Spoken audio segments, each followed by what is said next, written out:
Hello, everyone. My name is Brendan Marr. That noise you're hearing is my ventilator. And welcome to Page Turners They Were Not, my Star Wars podcast.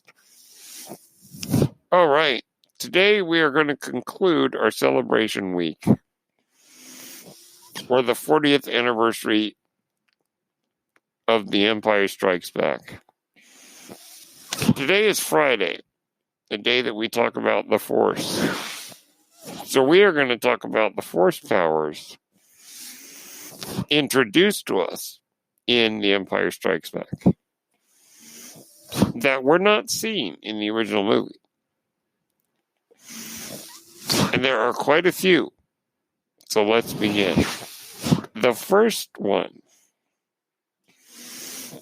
and probably one of the most used ones in the movie, is the power of telekinesis. We never saw anyone lift objects in the original film with the Force.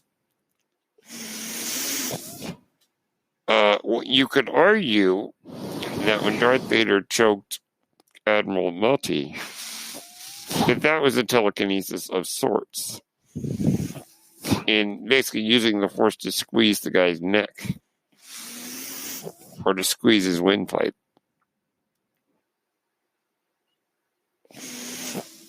But that's arguable. In The Empire Strikes Back, within the first, 10 minutes of the movie, we see telekinesis. When Luke Skywalker pulls the lightsaber out of the snow to himself and uses it to free himself from the Wampa Cave and escape after cutting off the creature's arm. Now, this is not a Force power that we saw Luke learn,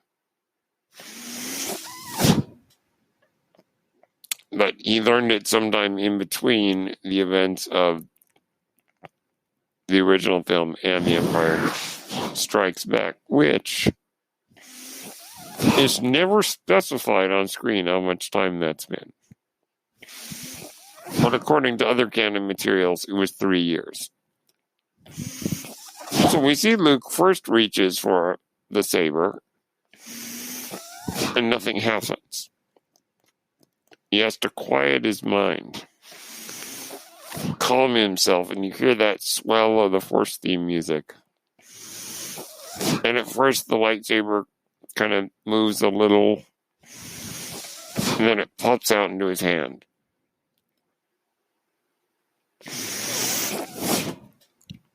And there we go, our first view of telekinesis. Later, we see telekinesis being used during Luke's training on Dagobah, as he is lifting stones and rocks and lifting R2-D2 even.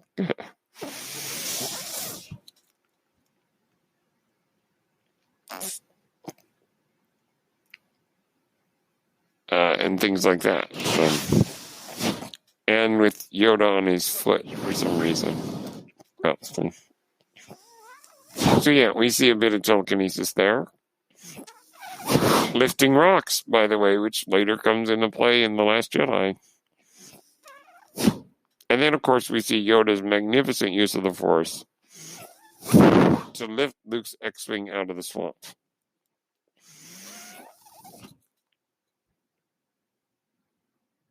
Not a matter of training or power, but a matter of believing. Later, we see Darth Vader using telekinesis to throw objects at Luke in Cloud City during their confrontation.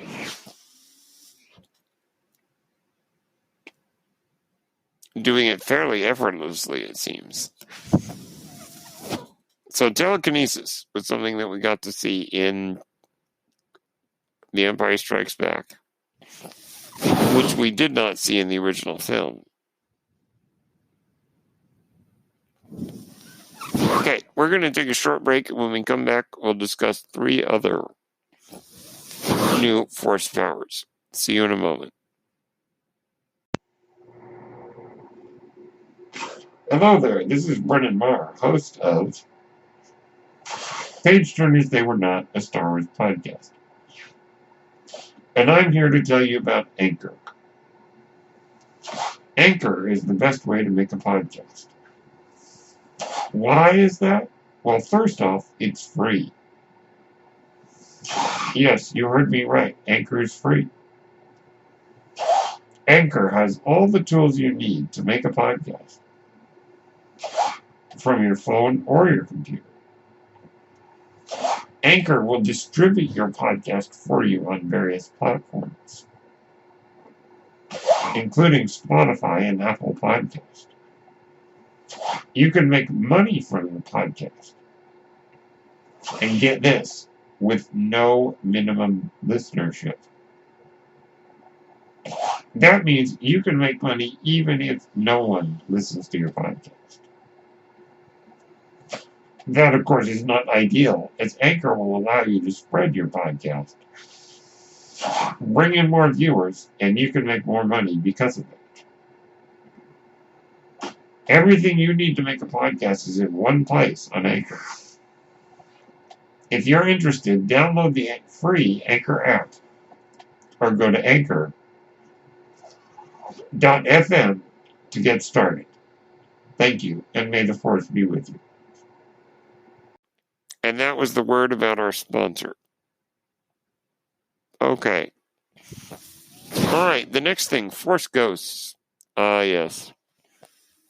Yes, now we did hear the disembodied voice of Obi-Wan speaking to Luke in the original film. And so that gave us the sense that Jedi do exist beyond death. Now, when Obi-Wan disappeared, when Vader struck him down, we were not really, had never seen such a thing in the original film.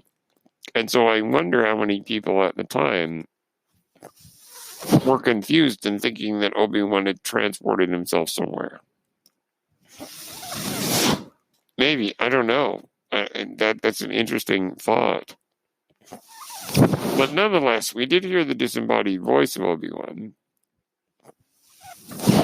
giving us a sense that he was that is death, even death didn't stop him. But in The Empire Strikes Back, it takes us a step further, and we see Obi-Wan's spirit. We see his ghost as it speaks to Luke on Hoth, giving Luke his quest to go to Dagobah and find Yoda. Later, Obi-Wan appears again on Dagobah as a ghost. He, appears in a disembodied voice a little bit, and then appears as a ghost as Luke is about to leave in his X-Wing. And gives Luke some advice and counsels him. And tries to warn him that going to fight Vader is a bad idea. And Luke doesn't listen. And we know what happens. So there's more Force. So Force Ghosts, a new power. Also, one that I completely forgot until we started recording. Force Jump. We see Luke use Force Jump to escape the carbonite chamber. Vader knocks him into the freezing unit, and Luke Force jumps out of it. And Vader's like, perhaps you're not as strong as the Emperor thought. And then he realizes that Luke had escaped the pit and went, impressive. Most impressive. So force jump, a skill that we see, which later appears in, to a degree, I think, in Return of the Jedi, but particularly in The Phantom Menace. Well, particularly the sequels, in the prequels, I should say. Sorry, so many movies now, it's hard to keep track. The prequel trilogy, is where we see force jump being used extensively. Okay, so that's a minor one, because we only see force jump just the one time in Empire Strikes Back. And the last one I wish to discuss is force communication. Luke reaches out in the Force when he's dangling under Cloud City, reaches out and communicates with Leia. Now, we had seen, as I said, Obi-Wan's spirit communing with Luke in the original film. We had seen that Vader sensed Obi-Wan's presence in the original film. We had seen, that used to as feelings through the Force, and Luke seeing Cloud City and all those things. But Force communication was something we had not seen. And this, of course, also gives us our first hint that Leia might be Force sensitive. But the rules of Star Wars were not fully defined at that point, so we didn't really know if that means that Force users could communicate with non-Force users. But looking at it through the lens of the entire saga, to me, it's the first hint that Leia is Force sensitive.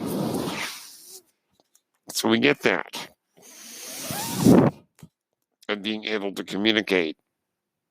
And Leia being able to know exactly where Luke is. Which is kind of interesting.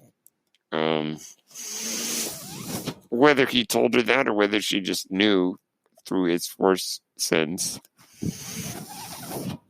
And so they're able to rescue Luke because of that. And as the Millennium Falcon is fleeing Cloud City and fleeing from the Super Star Destroyer,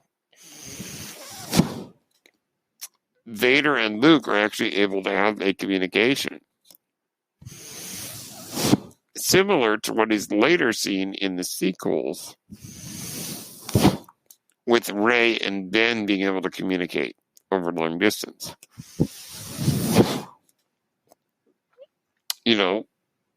Vader says Luke's son and Luke's like father, They can hear each other and they can kind of talk to each other. And that's a power that we never saw until that point. So The Empire Strikes Back expands very much on the Force powers presented in Star Wars, which, like so many things in The Empire Strikes Back, have become staples of the Star Wars universe. So the Force powers, or Force abilities that we saw, Telekinesis, Force Ghosts, Force Jump, and Force Communication, have stayed with us through the remainder of the Star Wars saga and have become extremely important. There is so much that The Empire Strikes Back introduced that added to the mix of Star Wars in such a profound way. So those are my thoughts on the Force and The Empire Strikes Back. Okay, my friends, that brings us to the end of our... Oh, did I say The Force Awakens? The Force and The Empire Strikes Back. I can't remember if I said the right word. But that brings us to the end of our Empire Strikes Back celebration week. At the 40th anniversary to this most important Star Wars film. My name is Brendan Marr. That noise you're hearing is my ventilator, and thank you for tuning in. The Fates Turned As They Were Not, my Star Wars podcast. May the Force be with you.